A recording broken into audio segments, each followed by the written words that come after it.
राज्यसभा सांसद मनोज झा ने संवाददाता सम्मेलन करके एनडीए के नेताओं पर जमकर निशाना साधा है। साफ तौर से मनोज झा ने कहा है कि बिहार के राजभवन पहुंचकर एनडीए के वरीय नेता फोन पर अधिकारियों से बात करा रहे हैं, जिसकी जानकारी राजद को भी है और ऐसे अधिकारियों को सचेत हो जाना चाहिए, क्योंकि जल्द ही देश में सरकार और सत्ता बदलने वाली है। लंबोलुबाब ये है कि हताशा में, परेशानी में जो आईबी की रिपोर्ट आ रही है, प्रधानमंत्री जी और उनकी टीम बेहद परेशान है।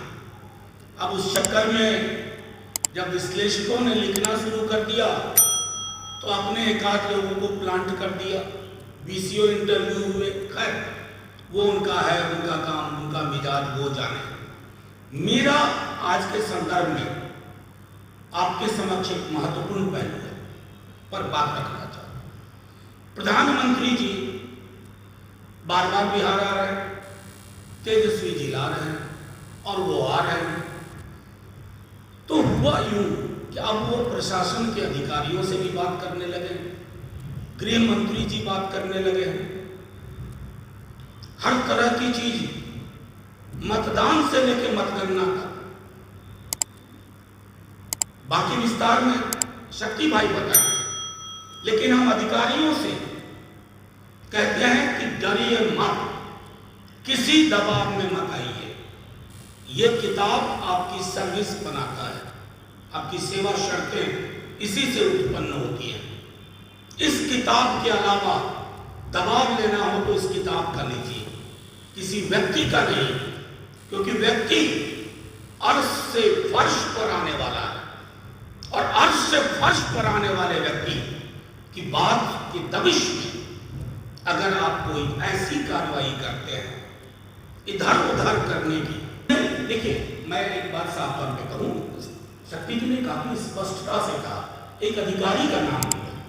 हमने सिर्फ ये कहा कि कोई भी अधिकारी हो, वर्तमान या सेवानिवृत्त, अगर इस किताब के दायरे का उल्लंघन हो रहा है, अगर रूल ऑफ लॉ से देश चल रहा है, अगर आप मैनिपुलेशन की कोशिश करेंगे तो इस बार प्रतिकार बहुत सख्त होगा, बहुत सख्त होगा, यहां से लेके दिल्ली तक।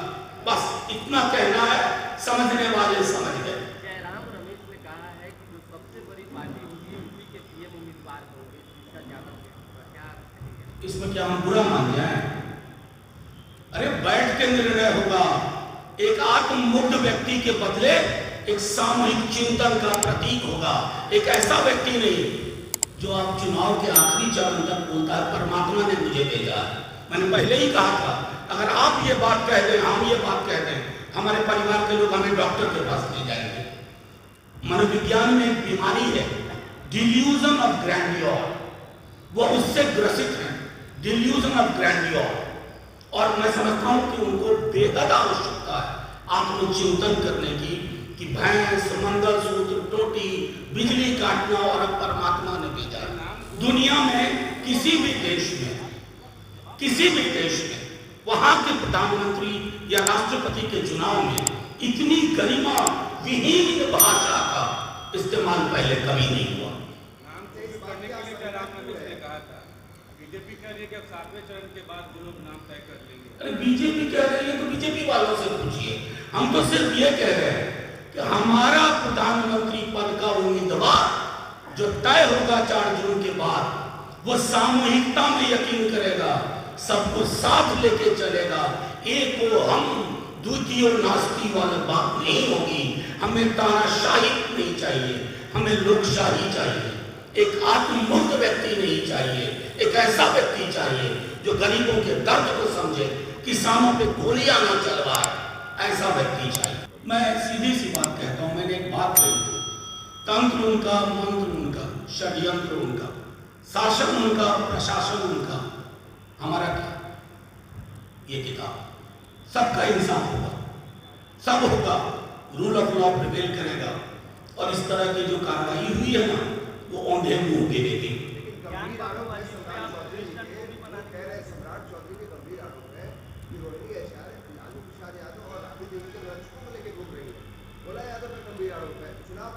नहीं, वो कहीं नहीं, एक मिनट, इनके सवाल का जवाब दे रहे।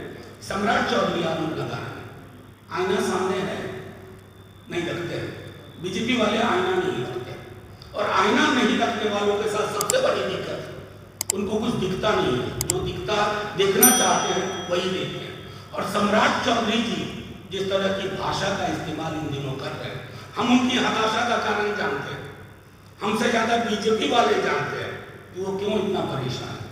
मैं सिर्फ उनको इतना कहूँगा, ठंडा रहिए, आराम से, कुछ न कुछ आपके लिए वैकल्पिक व्यवस्था देखी जाएगी।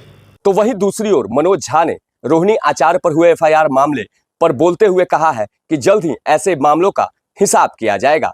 तो वहीं प्रधानमंत्री के सवाल पर बोलते हुए मनोज झा ने कहा है कि जल्द ही इंडिया गठबंधन के नेता मिल बैठकर प्रधानमंत्री पद के नाम का चयन कर लेंगे। नीरज त्रिपाठी, न्यूज़ 24, पटना।